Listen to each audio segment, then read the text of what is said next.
આજે આપણે ખાટો લોટ બનાવીશું. હવે તેલ ગરમ કરી નાખ્યું છે. આ કોપરનું કડ્યું છે એટલે ફટાફટ કરી દેવાનું, કેમ કે આમાં જલ્દી તેલ ગરમ થઈ જાય.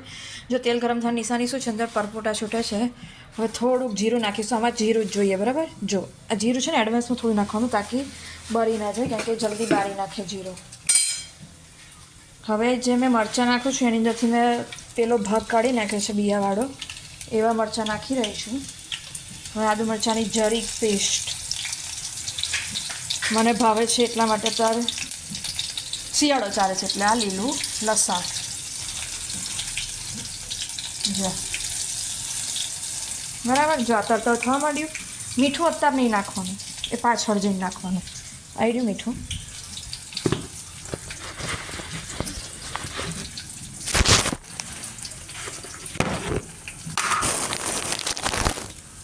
જો આ મીઠું છે એ આપણે નાખીશું. નહીં તો કેવું કે બધું જો આ મીઠું પાછળથી નાખ્યું ને એટલે વાંધો ના આવે. હવે દહીં છે ને છાશ બનાવી નાખેલી છે, બરાબર.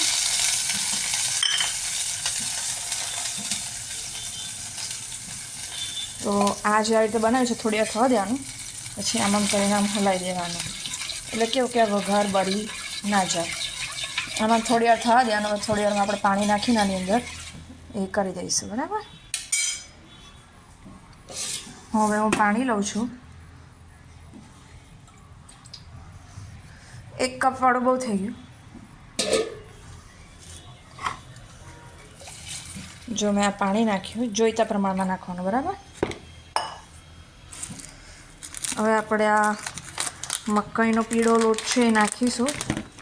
હા, ચોખાનો નાખી શકાય તો એ ખીચું થઈ જાય. ઘઉંનો નાખી શકાય. તો મકાઈનો એટલા માટે કેમ કે શિયાળામાં મકાઈ છે ને એ શરીરને સ્ટ્રેન્થ આપે, કમરનો દુખાવો ઓછો કરે. જો પહેલાં પાણીમાં છાશ નાખીને કેમ આવું કર્યું, તાકી મકાઈનો લોટ છે ને તો ફરીવાર ગંઠાઈ જાય. પહેલાં મકાઈનો લોટ શેકીને નાખીશું ને તો શું થશે કહું, એ છૂટો હરવો થઈ જશે. પેલી સુખડીમાં કેવું લાગે એવો થઈ જાય. આ થોડોક જ નાખવાનો. અને હવે આમાં ગંઠોડા ઓગળે ત્યાં સુધી આમાં કંઈ હલાવતું રહેવાનું.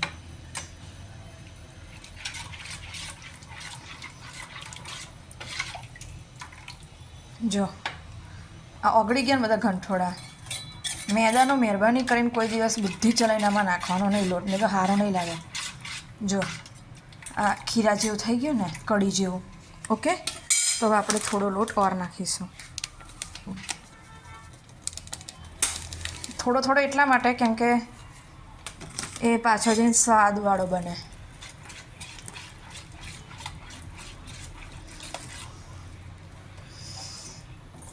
ઓકે, હવે જો ધીમે ધીમે ગંઠાણ પ્રોસેસ ચાલુ થઈ ગઈ. ઓકે, જો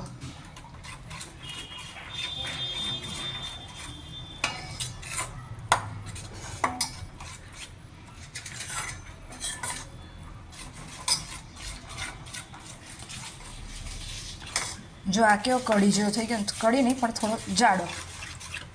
આ જો તેલ છૂટું ફરે છે ને, એનો મતલબ કે હજુ બી વ્યવસ્થિત લોટ થયો નથી.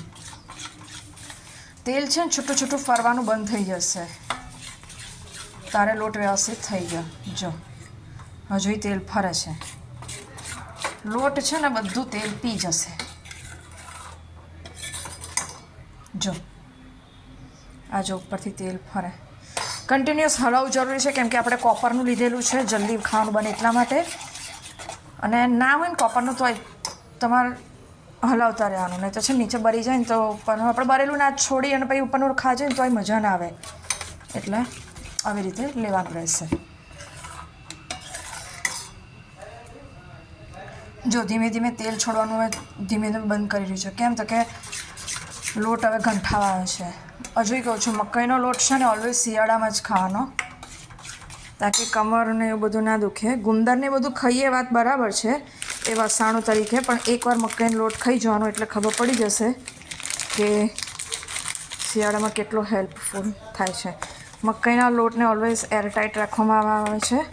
આ જો મંચુરિયન મંગાવેલા પેલા ડબ્બા હતા ને એ કામ આવી ગયા એરટાઈટ એટલા માટે કારણ કે મકાઈનો લોટ પછી બગડી જાય હવે હટાઈ જાય ને તો અંદરનો વાંક હોય ને જતો રહે જો આ બધું તેલ કાઢી નાખ્યું આ જો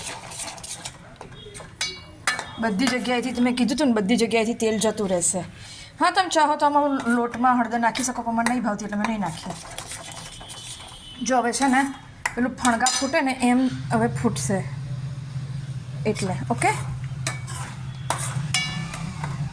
જો આ ફણગા ફૂટવાનું ચાલુ થઈ ગયા ને મતલબ લોટ થવા આવ્યો એટલે જ મેં એડવાન્સમાં તેલ નાખેલું તાકી ખબર પડે કે લોટ થયો કે નહીં કોઈને પૂછવા નહીં જવાનું બરાબર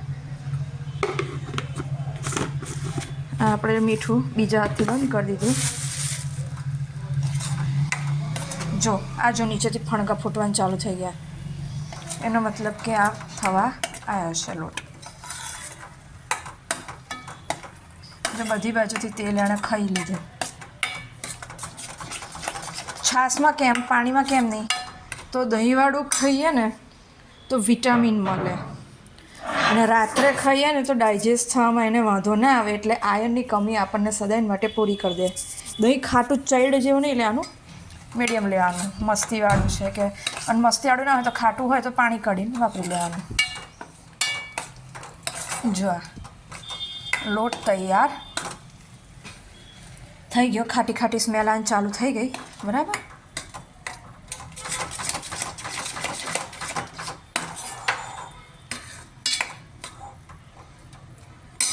આ બંધ કરી દીધો લોટ પેલું શાક આપણે બનાવતા હતા ને જો એમાં પાછળથી છેલ્લે મરચું નાખીએ ને તો સારું આ જો શાક થઈ ગયું બરાબર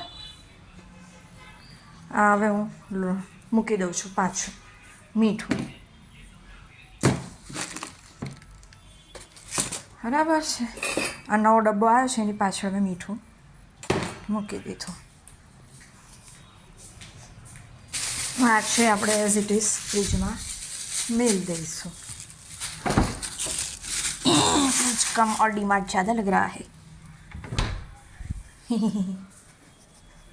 હવે આ જે સેલોનો નવો ડબ્બો છે જેમાં જીવડા છે એને આવી રીતે આપણે આમ ફિટ કરી દઈશું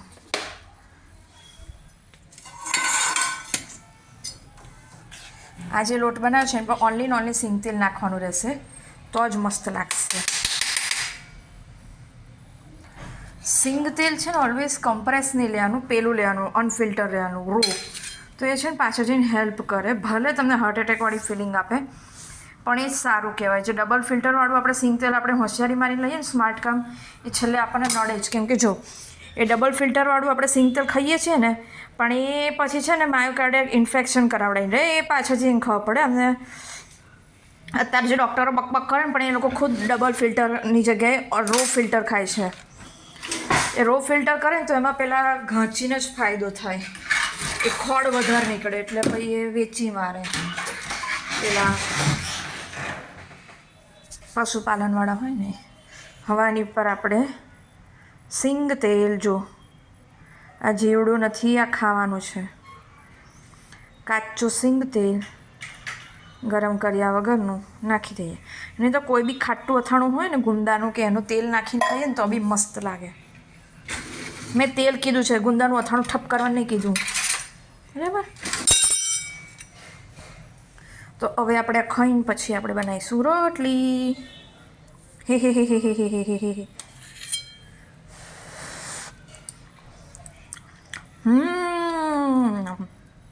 મસ્ત બન્યો છે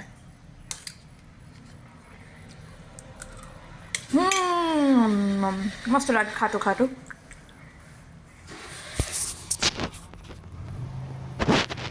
સી શાકે બની ગયું શાકમાં ઓલવેઝ છેલ્લે તીખું મરચું નાખવાનું પહેલાં નાખીએ ને તો પેલા યુપી બિહારીવાળા નહીં બનાવતા એટલું તીખું બને ને એટલા માટે જો આપણે રોટલી બનાવવા માટે ચીપીઓ વેલણ લઈ લીધા છે આદુ મરચાં પેસ્ટ અંદર મિલ દઈશું બરાબર